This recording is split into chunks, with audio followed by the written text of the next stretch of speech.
Welcome to MotivationAddict.com with Julie Salon. This is where you will find inspiring stories on how to motivate yourself and gain momentum towards success, turning fear into confidence, and how to find divine flow, allowing you to crush your goals. Thank you for being here. And now, let's tune in to today's show. My guest today is Joy Idris, and she has a tagline that says, "Goodbye suffering and hello joy." She knows what it's like to live with struggle, fear, suffering, and pain, and she also knows how to teach lasting freedom, happiness, and joy easily and in a very short space of time. Her forthcoming book, Joy Unleashed, describes how she healed from decades of blocked emotion, trauma, and chronic and life-threatening illnesses in an amazing 2-day rapid turnaround. So I am very excited to talk with her today. She is from the UK. Welcome to the show, Joy.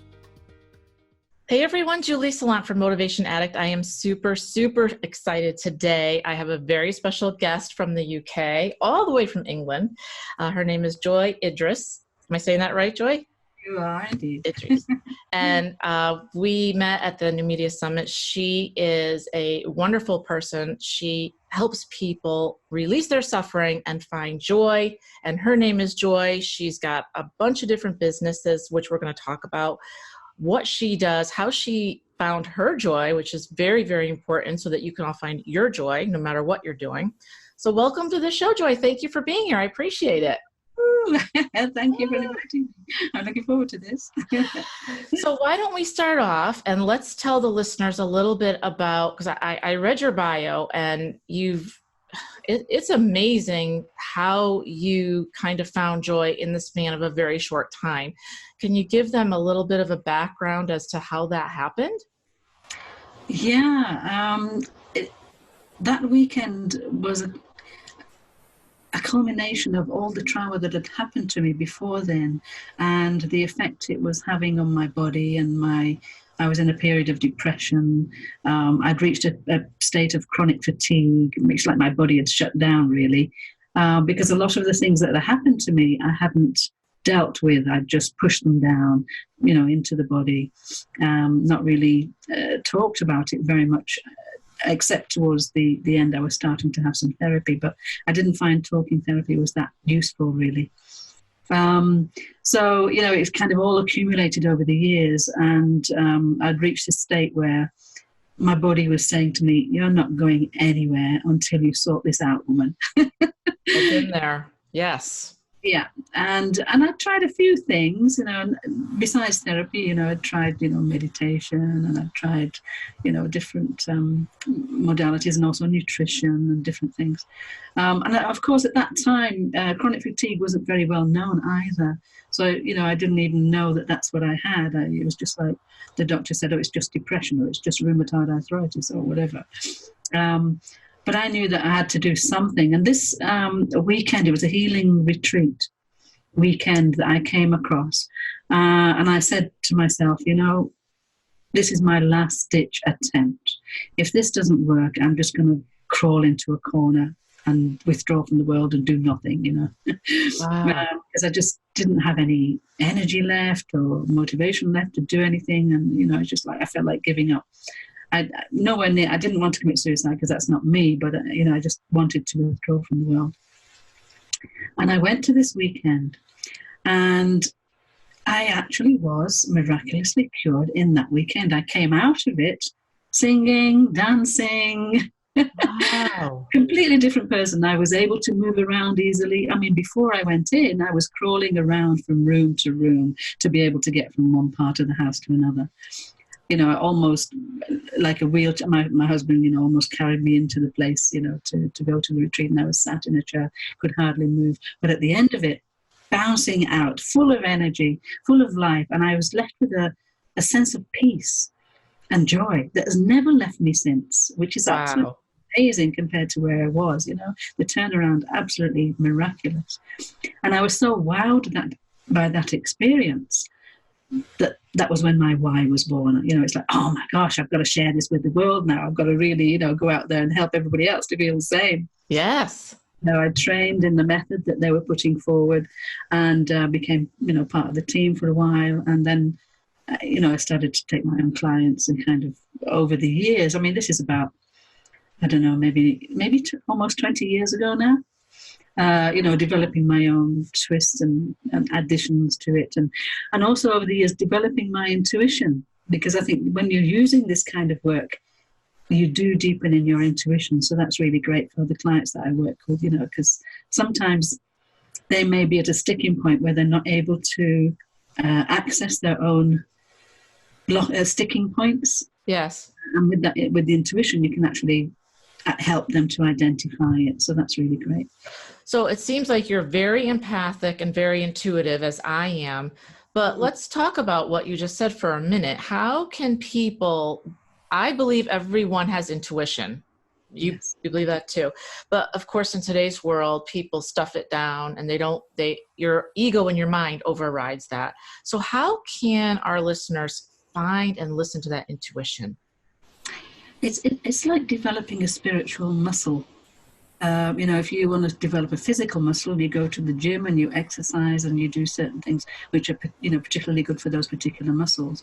So it's a different way of communicating from the way that we've learned. So we need to kind of unlearn some of the old ways of communicating with ourselves and with others, and learn this new way, which is a very subtle process and involves becoming very still. And there are different ways that you can find that stillness. I mean, I do it through breathing, meditation, mindfulness, and teach people to do it that way too. And when you reach that still point is when you can start to hear the whisper that comes up through the stillness, that subtle wisdom that's there for you to access when you're in that place of stillness. This is how people can develop their intuition. They can practice breathing, for example. I mean, one of the things that we do is breathe in through the nose, count to a count of 5, pause for 5 seconds, and then breathe out to a count of 5. And at the bottom of the breath, pause for another 5 seconds. And in that 5 seconds is where the stillness is, that pause at the top and bottom of the breath. So people can really start to feel into that. And the more they develop that spiritual muscle of just being in that stillness, then they can start to access what's coming through it. And, usually it helps if they've got some kind of focus, something they want, a question they want answered, or something they want to explore. They can set that as the focus or intention at the beginning. And then through the stillness, the answers will arrive. It seems like a lot of people don't do that today, or they understand to breathe, and breathing does slow down everything physically to give you that space to actually hear that small voice, because it always comes across as still small and sometimes just a whisper, until you get used to it and keep on working with it, as you say. So that's a wonderful, I love that. I love the 5 seconds at the top and 5 seconds at the bottom. That's really nice. And how many times should they do it? Is it a couple of times in a row before if they don't feel something straight away? Yeah. I mean, until they can sense that stillness. So that, for some people it might be a couple of times in a row. For others, it might be 20 times in a row, until they get to that place of being able to notice the stillness. Right. And there are other ways to do it as well. If they're finding that is a challenge for them, they could, for example, just put their hand out in front of them and just look at, say, join their forefinger and their thumb, and then look at the forefinger and thumb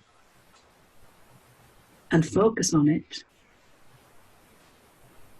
And you can find stillness that way, because the focused attention also gives you stillness. I mean, that's one of the things about breathing as well, isn't it? Breath work is often to do with focusing your attention. Yes. And I think intuition is body wisdom, and the body wisdom requires us to focus on our body. Right.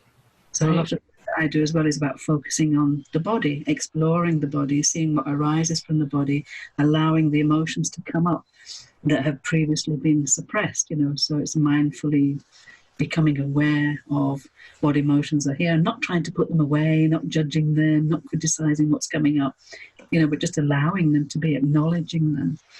So this is all about intuition and body wisdom and connecting to it, which is completely different from the way we've been brought up, isn't it? We've brought up, right. And the first part is you have to disconnect from all of the social media and the internet and your phone and everything, and then just have some time alone to really focus in and to hear that voice. And I love that you gave another example as well. So has your whole mission is about bringing joy to other people's lives, helping them find their inner joy and thus their life purpose? Yeah. And first of all, that involves letting go of what's getting in the way of that, the layers that have covered their joy. Because I believe that joy is already here. Everything, that our happiness is already here, our contentment, our fulfillment, it's all here, just waiting for us to rediscover it or to remember it. But of course, from the time we were small, it's been covered up layer by layer, by our conditioning, by the media, by education. We've learned to look at life in a certain way, which is very different from our intuitive way of responding to the world. So, we need to kind of unlearn that, or let go of it, or uncover it and let it dissolve. Yes. So that we can then naturally uncover our natural joy. It kind of rises spontaneously once we get all that stuff out of the way. Right. I agree. Let's be completely nude. Yes. And it's so important what you said, is to allow those feelings to come and not judge them, because then they can move through you and out and past you. Because when you look at them and judge them, I find that you keep them. Have you experienced that, or your clients experienced that as well? Oh, yeah, for sure. Yeah. We develop these characters that we play out. If we're not aware that we are playing these characters out, then they are controlling us rather than us unveiling them. So for example, somebody's playing out, and as I used to as well, the victim, Mrs. Victim. Because of something that's happened, we've got the story behind it of why we're a victim. I was abused when I was young, or all this, the stories. I'm not saying the stories are not valid. I'm just saying that we develop this victim character from it, and at the time that it happens, maybe we didn't have any control over things because we were young. But as we're getting older, we have control over deciding how we want to live our lives. Except that, if we're not aware, then we haven't got the choice to change from victim to being empowered, So if we can become aware of usually it involves uncovering memories where we felt victimized. We get a chance in the work that I do. It's like an inner guided journey to where your emotions are stuffed into your cells, and then usually they're stuffed at the time of something happening in your life. We uncover that, we bring that out, and the younger you gets to complete what they didn't complete at that time, gets to say what they wanted to say but they didn't get to say, gets to have the feelings acknowledged that maybe they didn't get acknowledged at that time. So everything comes to a completion, so there's no more need to be a victim. Yes, I completely understand that. And I'll take that a step further in what I used to do in sales. I would always present myself as whoever was in front of me. I would change the character to whatever I thought you wanted me to be. So if I was wearing my sales hat, I would not change into that person, but it's just something that I automatically did. And it wasn't really to get the sale. It was just because I was uncomfortable and I wanted to make myself more comfortable. So if I think that you want somebody who's a little more loud and boisterous, then I'll be that person. If you want somebody a little more calm, then I'll be that person. And I realized that a lot of people do that. It's not just in sales. It can be in the 9 to 5, or you could do it in front of your customers.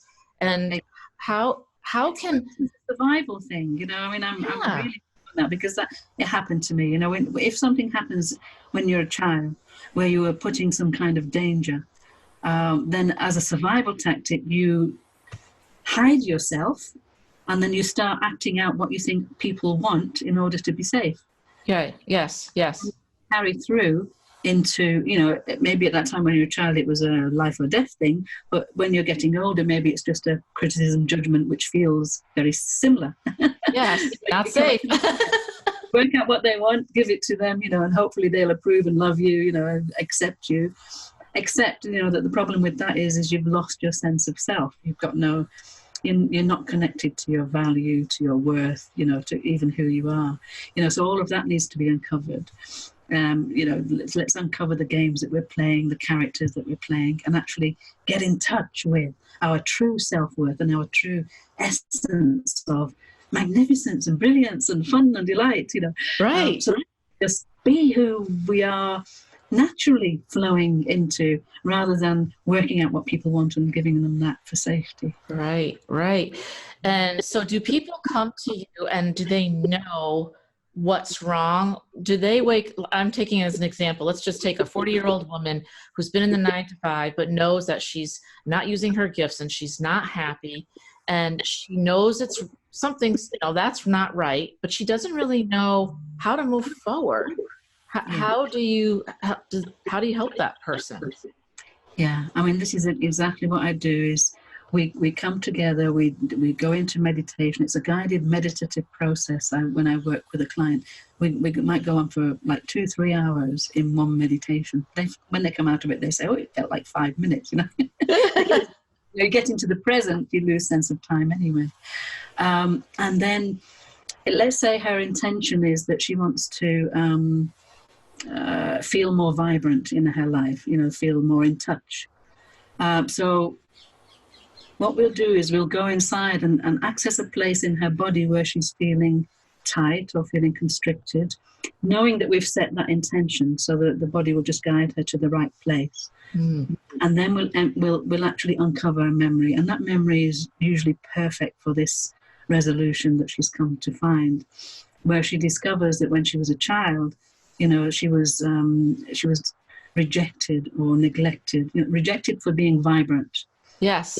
So she learned that she had to just calm down, dim it down. Yes. Just be like quiet. Children shouldn't be heard, and all of that kind of thing. So then she will empty all of that out, have her say, and then by emptying all of that, she's then open to her true vibrancy. It will come in, and then she'll be able to breathe that in, reprogram her cells with the truth of who she is, having let go of all the falsehoods that she's taken on. And then when she comes out of that process, she will be naturally in touch and in tune with herself, and she will have resolved what she came with. So, when she goes to work, she will approach it in a completely different way. She will see things in a completely different way. She'll interact with people in a completely different way. And just an example, I had a woman who came to me who, she was actually, she was crying a lot. And she came to me because she was crying and because she knew that I had a spiritual approach to healing. She didn't want just normal therapy or, go to the doctors and take tablets or something. So her husband was bullying her by, used to keep saying, "You're stupid. You're stupid." She used to take it in with a dagger, so it was damaging her self-esteem, making her feel she was believing it really. So we went into this process, and she discovered that she'd received that signal, that learning when she was young. So her husband was really just repeating the pattern. She'd attracted more of the same, of what she expected in her life, So when we uncovered that, then she was actually able to get in touch with her true worth and her true intelligence. So when she went to be with her husband again, the first few times he was still saying, repeating the same behavior, but she didn't take it on board this time. She just said, "Interesting point of view. It's not my point of view." And she just let it go straight past, Yes. And after a very short while, because he had nothing to bounce off, it wasn't hitting anywhere, he gave up on that behavior. And their relationship became more intimate. They went into like a honeymoon period. That's good. That's great. And it affected her at work. So she was being bullied at work in a similar way, not giving her a promotion and all of this. She ended up creating her own position in the company, a multinational corporation, geeky corporation, and this new position that created for herself was teaching mindfulness within the corporation internationally. That's amazing. I love that. That's amazing. Yeah, her passion, her purpose was uncovered. She got in touch with her true self. I feel like so many of the experiences that we go through, even though they're difficult at the time, that's what we like to help others with, because if we can help others not suffer like we did, then it's worth it. But something you said was very important that I don't know if the listeners caught, which is she let all of that go past her. So it's our choice to hold on to something and let it go deep into our spirit, or just let it bounce off of us. And it can be difficult. I'm not saying that's easy, but it is like a muscle. You kind of do have to practice. And if there is someone certainly, I had a boss like that, that would just, she literally was so bad that she would come in the morning and she'd go like this. Don't talk to me. Like, you're not even here. Like, talk about being not only silent, but that I was not even there. And how do you react to that? I can't react to that. There's nothing I can say or do. And it really hurt me. And then I realized I have the control. I can decide how deeply I want this to get in my spirit, because the deeper it gets, the harder it is to get out. So can you talk a little bit about how we can make that adjustment as to how we control our own destiny, and that things that people say about us, how we can kind of let that in or not let it in? The key is awareness. Awareness gives you choice.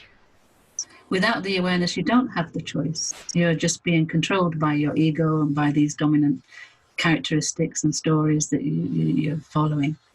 But once you become aware of the games that you're playing or the characters that you're playing, you can choose not to play them. Right. They're like characters in a theater, really. You can identify. If you spend a week identifying a particular character, for example, let's say it's Mrs. Controller Lola. I can give them a funny name. I love that. This character that's like authoritarian and wants to control everything, and is not flexible. It's like it's got to be this way, and that's the way that you keep yourself safe. But if you watch it for a whole week, then you, just by the very fact that you're watching that, you're observing it as a witnesser, it means that you're identifying with the witnesser part of you. And so you disidentify, you're not so attached to the character that you're watching. So it gives you that kind of flexibility to be able to kind of not be controlled by it. Yes. And that's the point at which you can say, oh, okay, I don't want to play that one anymore. You're so cute, but no, you go away. I'm being flexible, so if you watch these different ones, you can identify, again, another one, of my clients, because I teach this kind of thing as well, to identify the characters. And she identified, and give them funny names. She called it Auntie Terrier. A terrier is a dog that holds onto a bone and will not let go. Yes. Identified this aspect of herself, which is a bit, OCD, where she wouldn't let go of keeping the house tidy. And, she was driving her kids nuts and her husband, because every time they left anything out of place, she'd fly into a rage. I've told you so many times, this belongs in this drawer. So they were like living under this, very tense situation. So she was invited to watch this character that she'd identified for a week. And so she was watching it, and sometimes she got pulled into it at the beginning, but she recognized that she got pulled in, and she was able to kind of step back a little again. She wasn't fully identified with it. And then it got looser and looser as time went on. And then one day she noticed herself grabbing onto something, starting to go into this rage. And she realized how empty it was, that it wasn't really who she was. She'd reached that place where she was more fully identified with the witnessing. And she burst out laughing. Oh, good. Flying into a rage, she just burst out laughing. And the whole family just went, visibly relaxed, Yeah. And again, you could never go back to that character again, because it had been exposed. She never needed to play it again. So it doesn't take very long. It doesn't need to be something that is hard to get into the practice of, and it's going to take a long time. That actual process for her took about 4 days. Wow. and never Wow. to go back again. Once you transform, you don't go back. That's why I call my work truly transformational. Wow. Wow. Now, what about if you have a client that wants to stay stuck? And of course, I would believe that they don't really know that as the top of the mind. It's underneath the layers. But a lot of times we get comfortable because it's safe, right? Or it looks good on paper. Maybe we're doing the 9 to 5 and it looks good on paper and you're making a decent wage, but you have some challenges. You're maybe not showing up as you really need to. You don't have any joy in your life. You're not using your gifts. So you are choosing to stay stuck. But they reach out to you because they know somewhere unconsciously that they need to change. How do you handle that? I think there are two different ways of being stuck that are coming to mind right now. One way is where they won't come to me. And usually it's the partner that's complaining that they're stuck and don't want to move. And the other one is where they're feeling stuck in some kind of outer circumstance. And so they might come about that, it's just like, I can't seem to get this to happen or that to happen or this to change or whatever. And I just wondered if, our work might do something about that. And, this second one I would say is where the internal work, when we do it, will start to manifest outwardly, because we need to change from the inside first before the outside will change. So if somebody's coming because they're stuck in a relationship that they don't know what to do with because they feel like, they've said everything they could say and whatever, they're stuck in that relationship. It doesn't seem to be moving anywhere. But if they do the internal work, then what they usually find is, and like that woman found, was they stop taking seriously how the other person is responding to them or reacting to them or even behaving towards them. And they just start taking responsibility for their own feelings. Mm-hmm. And that automatically changes the dynamic in the relationship. You cannot stay stuck in a well, either the partner will leave because they can't play that, or she can't play that game anymore. Right. Or it will go the other way and they'll get more intimate because then the barriers have been broken down. And there's, I think you've talked about before in an interview I was listening to not long ago about the electromagnetic energy of the heart, for example. Yes. It extends outward. So if it's going out about 5-10 feet, obviously it's engaging with the other person that you're interacting with. And if your energy is being raised to a higher level, then it will automatically have that effect of raising the other person's energy to a higher level.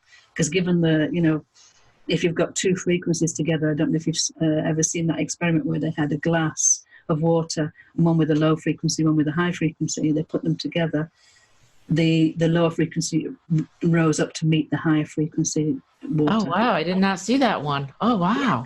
So, we have a tendency towards going to the higher. And again, with this work that I do, it's about emptying the cellular memories, which are usually the heavier ones, the negative ones. And we usually put in positive ones or allow to radiate inwards into the cell, once the other stuff's out of the way. So the cell gets filled with higher energies. And then when cells die, they tend to pass on their memory to the next generation of cells. However, if we've interrupted that memory, we've put in new higher energy resources, they're given a choice, they will pass on the higher energy resources. That's cool. That's cool. Place. Yeah. So, this automatically affects what's happening on the outside. This woman who changed and created that position for herself at work, she wouldn't have been able to do that before. No. Because she wasn't in the right place. She didn't have the confidence. She didn't have the vision, the words that you use to tell people what you want to do, would flow automatically once you're in that better place, that higher energy place. So it kind of automatically comes about. However, the first one, where say your partner is stuck. Yes. You cannot change your partner or whoever it is that you're having this relationship with and that person is stuck. You need to just allow them to be stuck for as long as they want to be stuck until they're willing to change. However, as we were saying with the second one, once your energy changes, that energy might actually help that person to come to the decision that they want to move out of their stuckness. Yes. And joy is, I love that you said that. And joy is something that you can find today, right now, right here. And you can do that by being present, being mindful, which I know you teach as well, which is so important because a lot of people believe, as you know, and I'm sure you've heard this a million times, I'll be happy when I get X. I'll be happy when I get that promotion. I'll be happy when I can work my own job. I'll be happy when I make more money, or my partner is quiet for a while, or whatever the case may be. Talk a little bit, if you would, about how we can be happy right now. And because as you said, just from what you just said, it radiates from inward outward to everything around you, and then everything changes. Yeah. And there are some outside things that you can do to connect with the inner. Well, I'm thinking right now of this, just raise your hands up in the air, and this automatically connects you with a happier feeling. Yeah, it does. It does. Yeah. And if you can, become aware of that and focus on it, just keep raising your hand into the air, and then, it changes the hormones in your body. It raises the serotonin levels. And the same with a smile. If you smile, even if you smile falsely, the body doesn't really know the difference between you smiling genuinely and faking it. It will still set off the same chemicals in your body that will give you a good feeling. So you're already starting to change those things from the inside. So, as I was saying, there are many ways to do it. So you could do it. That's a quick way to do it. The mindful one might take a little bit longer, meditation, listening to music, dancing. Yes. Having a laugh. Yes. I wrote a book called Benefits of Laughter, and playing on purpose. We play on purpose. We don't just wait until something happens for us to laugh. We can actually, decide to do something and get ourselves into a happy mood. So, there are lots of ways to do it. And I think that scheduling time to be happy is a wonderful thing. Just like you would automatically get into a ritual of gratitude that makes me so grateful for everything that I have, even just for being alive. It doesn't mean if you're rich, or it doesn't have anything to do with how much money you earn or the job that you have. It's about being grateful for what you have right now, the people in your life, the family that you have, everything. Do you have rituals that you've put in place for yourself? I bet you do. Because I'm thinking about when I first started thinking about, somebody said to me, start a gratitude journal. Yes. And the first page in my book I wrote, I don't have anything to be grateful for.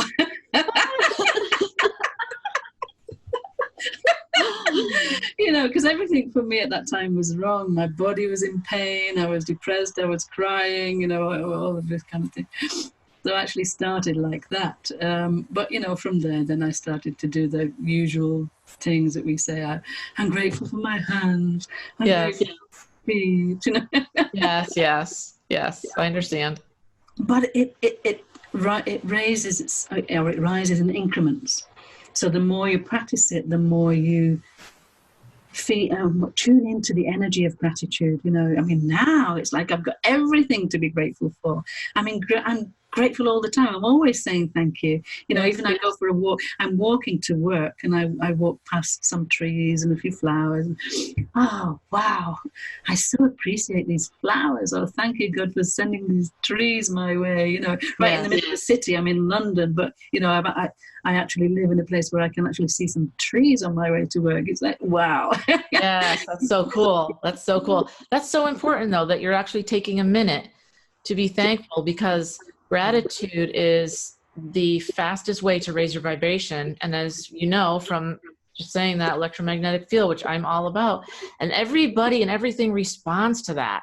So if you're bringing the storm with you, and you've got those low level energies, and you're frustrated and you're upset, and it happens. We're humans. I'm not saying that, every day's perfect. That's not the case. But if you can be more on the side of being grateful and happy for a lot of what you have, then you're going to be happier now and when your life changes, no matter what happens. Yeah. So most of your clients come to you. What are the biggest changes that they can expect? Is it more joy, more happiness, better communication? But what about career-wise? Besides that woman that you spoke of, that she created her own job, have you worked with anyone that's maybe more artistic, and they were doing the 9 to 5 and they really were a writer or a painter, and then they were able to blossom after working with you? Not so much, actually. I've seemed to attract people who have been having experiences of being bullied or abused, or are in a difficult relationship, and you often in corporate, rather than that they're an artist and want to develop their talent. So I don't have a lot of experience in that area, but I know, the people that I've worked with in corporate have always had a good result.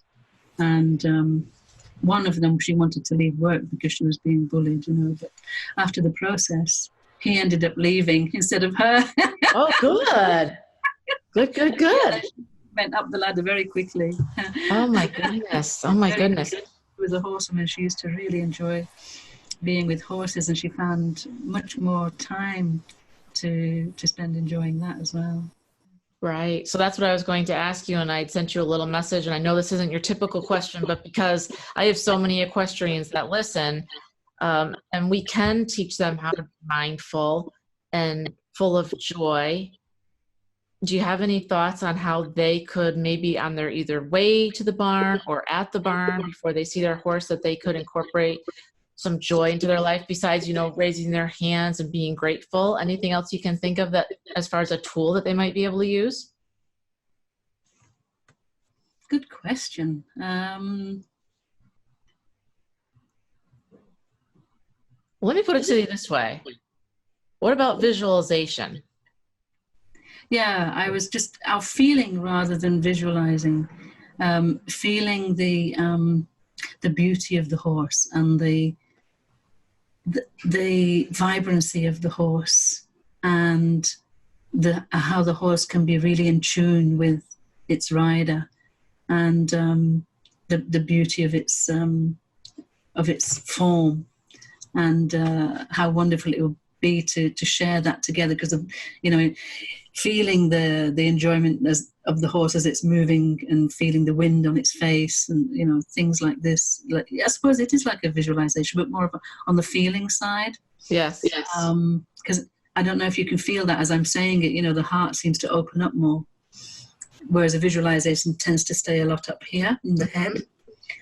So the more you can get into your heart about it, feeling the love, feeling the enjoyment, anticipating the delight of that, and allowing yourself to be like a child with it, because sometimes we can take ourselves too seriously, take it like a task, take it like, a control thing, whatever, or even feel that it's the horse that has to give us the enjoyment, rather than that we're going to really enjoy it, and it'd be great to share that with the horse. Yes, I love that.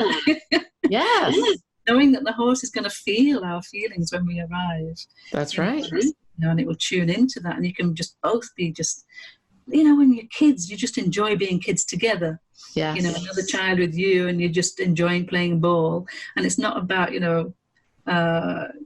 that child has got to make me feel happy. You're just so happy that you're just sharing it. So having that understanding before you go that it's going to be a shared experience rather than something you're taking. Right. And opening up a conversation versus just I'm here to do X, Y, Z. And I think we all are guilty of that, because we all have this long to-do list, and we all have things that we need to do. But just taking that minute or two to really have that conversation is huge, and just opening yourself up.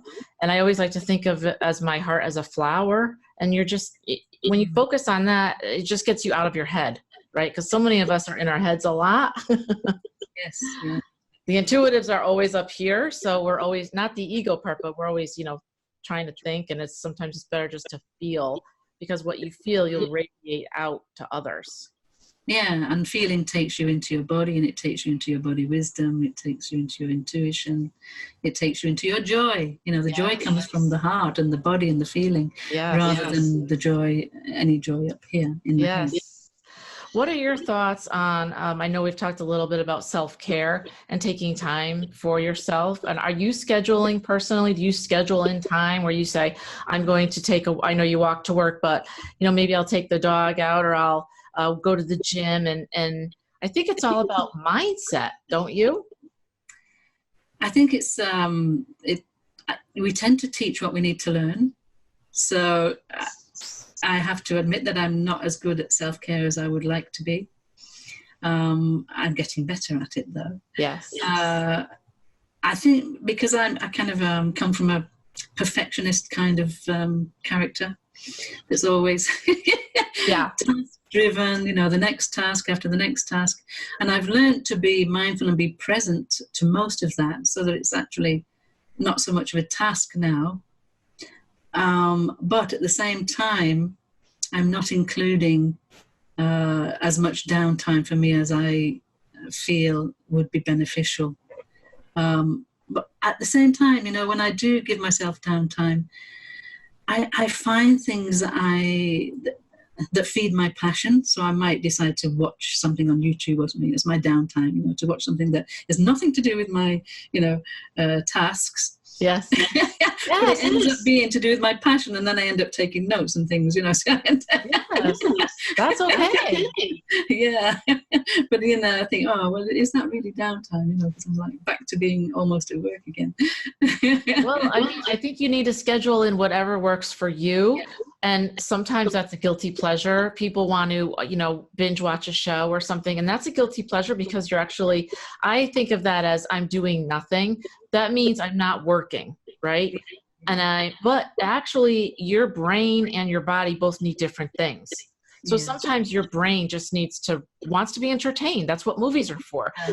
Sometimes you don't want to think. You think all day and you've got a million things to do and you delegate. You've got so many things going on in your life. But sometimes you might just want to say, you know what? I just want to go to a movie and eat some popcorn, and it's mindless, fun entertainment. But you need that sometimes. Yeah, except that for me, I'm not doing, my sister says, you never read fiction? Because she's a big fiction fan. And I don't. All the things I read are to do with, mindfulness and spirit and autobiography, maybe. I love.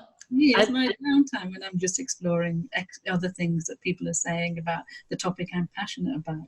Well, that's a good thing. That means you're self-informed. So that's a good thing. That's a good thing. Yeah, but is it downtime? Well, I guess you have to evaluate that for yourself, but anything that makes you feel better and gives you a little bit of a recharge, I think you could consider downtime. When you can come back to your work and be more full of energy and more vibrant, I think that then whatever you've done has accomplished its task. Yeah. What are your thoughts on, and I'm going to throw something funny, but you said something in the very beginning when we were talking about businesses, and I was thinking about crystals. And what are your thoughts on that? Do you think they have attributes that can help us in our everyday lives? I do. I don't use them in my work, but I really feel the vibrations of them in my shop. And quantum physics, is of the opinion that everything is energy. Yes, including thoughts, and also that crystals are generally amplifiers of energy, so they can amplify the thoughts that they are receiving, because they receive and amplify. So I think there definitely could be a repository of thought energy or feeling energy in crystals, and there seems to be an accumulation of similar thoughts towards particular crystals, So have you heard of morphogenetic fields? No. So Rupert Sheldrake, he's a quantum physicist, talks about these morphogenetic fields, which are fields of information where meanings that are similar collect together. Okay. So, if we think of an apple has got a particular meaning, and everybody around the world has a similar meaning for an apple, and that becomes a morphogenetic field.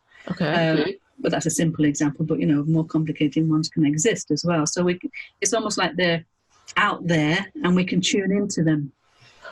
And the crystals are like receivers and amplifiers of these morphogenetic fields. So then, they've got particular attributes in that way then, haven't they? Because if everybody thinks that rose quartz is to do with love and relationships and loyalty, then that's holding or amplifying that particular morphogenetic field. Wow, that's interesting. Yeah, I completely agree with that. I mean, I believe that because we all associate with, certain things with a universal thought pattern. Pictures can vary, but we get the gist of it, right? If you think of the apple, like you just said, you can think of it a couple different colors, but we're all thinking the same thing. Yeah. So Jungian archetypes, the same thing. Interesting. Genetic field as well. Interesting. I want to ask you something I've never asked anyone, but I'm getting into it myself. What are your thoughts on the spiritual universal laws? Have you delved into that at all? I'm just curious because I feel like we're all governed on Earth by certain global laws. Yeah. And it seems not just the law of attraction. I'm not big on that because I think there's so much more to that. But have you looked into that? I'd love to hear your thoughts on that. I know. Is it Stephen or Richard Hawkins? He talked about these energies. Stephen Hawkins, yeah. Yes. And that start from the lowest ones, which are like fear and guilt and shame, and the level rises as you go closer to courage and then love and joy and enlightenment. This for me is a bit like a law that if you're in a particular vibration, you can be entrained by that vibration, by that frequency, and that frequency that can then determine how you see life or what actions you take, what you expect. And very often I believe that we get back confirmation of what we expect. So that in a way for me is like a law, because if we are even just in the vibration of being angry, then because we're vibrating in that frequency, then we entrain with everything else that is vibrating at the frequency of anger. So yes. We may get angry behavior coming back towards us. Yes. It's like and that in a sense is a bit like law of attraction, but more kind of in a wider sense, And I also believe that I believe in the divine, and I believe that the divine is the highest of everything that we can imagine. So the highest love, the highest frequency, the highest good, the highest, all of this. And that our utter contentment is found the nearer we approach the divine, surrender to the divine. Yes. So that for me, that's like a law that, when you're not surrendered to the divine, you're going to get feedback which will tell you you're not surrendered. Yes. Yeah. I've been surrendering a lot lately, and it's working for me. And surrender can be difficult for a lot of people because they feel like they're giving themselves, and they might think they're giving their choices away. But actually, you're expanding your choices, because if you're thinking you can get something one way, that allows the universe to give it to you only one way, when there's a million ways that say success can come to you, right? Yeah. So by surrendering, it's like, oh, I don't know how it's going to come to me, but I'm ready for anything and I'm open to it. And let's talk for a second about being open, because you've laid out some great tools for people to be mindful and to change their mindset. But what about receiving and being open to that change? Yeah. That was very difficult for me the first half of my life. Me too. Because of the traumas and abuse that I'd suffered, I was not able to trust. And I think receiving is about trusting. Until I reached that place where I was able to trust. And that took emptying all the things that were telling me that I shouldn't trust, So that, for me, the trust muscle is something you need to develop. Maybe it takes longer than opening to joy. But it feeds back to you. So as you take little steps in trust, it feeds back to you that, it was actually good to trust. Oh, yeah, that happened. I trusted and it was okay. Yes. It's not like when I was a child.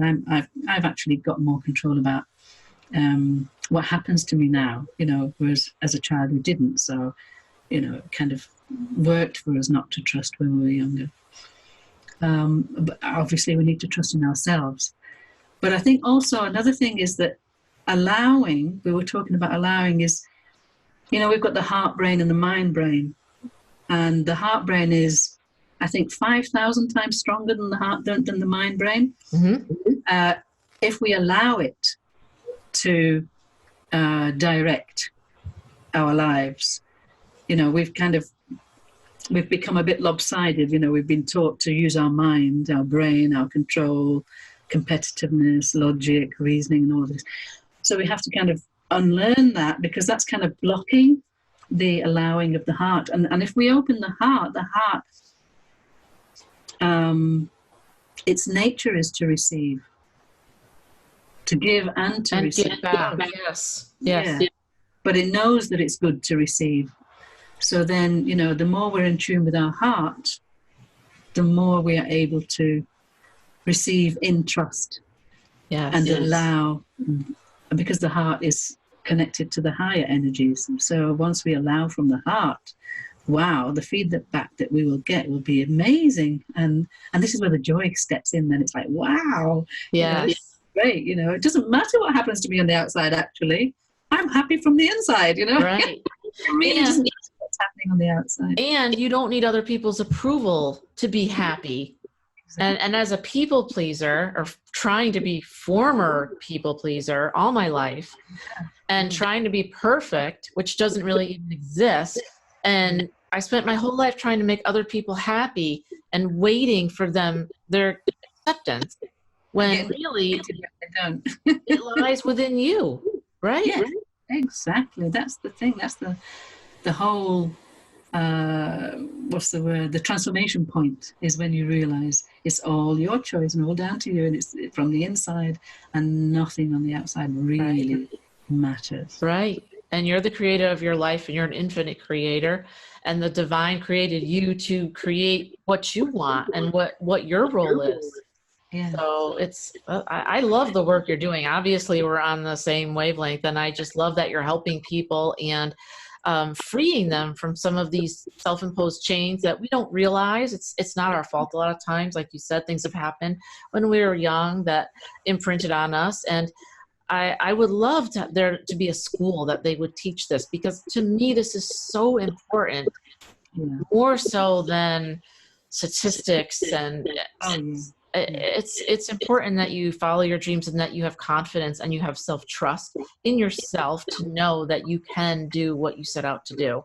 And there are tools at your disposal, which what you teach, and that the joy and that happiness is the foundation of everything great coming into your life, and also for you to help others with, for you to be that radiant being. And I do think that people are awakening on the planet at this particular time, and have been for a few years now. Would you agree with that? They're I think waking up.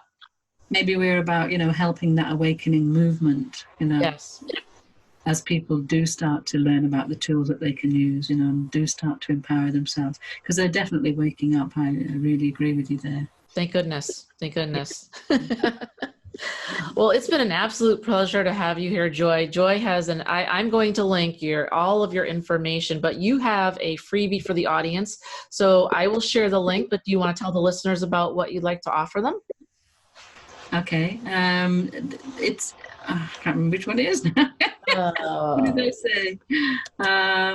Emotional triggers. Yes. I think this is where you can start to identify what's getting in the way of you being in your joy. It's like one of the early exercises that you can start with. So that's why I thought it would be a good freebie to have. What are these emotional triggers? Where do they come from? How can we handle them when they do turn up? So it's kind of, we were talking before about the characters that we play. These are kind of emotionally being triggered because we're in automatic. And we get triggered when things are still in the subconscious. So it's about bringing these to our awareness, bringing them out of the subconscious to our consciousness. It's a whole it's a whole part of becoming consciously aware and awakened. So, it's foundational, I think. So that's why I'd like to offer this as a free gift. It's a webinar that you can just watch about, what emotional triggers are and how you can actually, get a grip. Wonderful. and run your life. Wonderful. Thank you for that. I appreciate that. So when this goes live, we will have all the links and as well as your social media and definitely the freebie so that they can reach out to you. They can listen to the webinar and they can also, I'll have everything that you've sent me. So I'm excited. So thank you so much for being here, Joy. It was wonderful to talk with you and thank you for making time for myself and the listeners today. I really appreciate it. You're welcome. It's been great. Thank you. All right. Well, everyone, I hope you have a good rest of the day. And thanks again, Joy. I appreciate your time. Thank you. Thank you.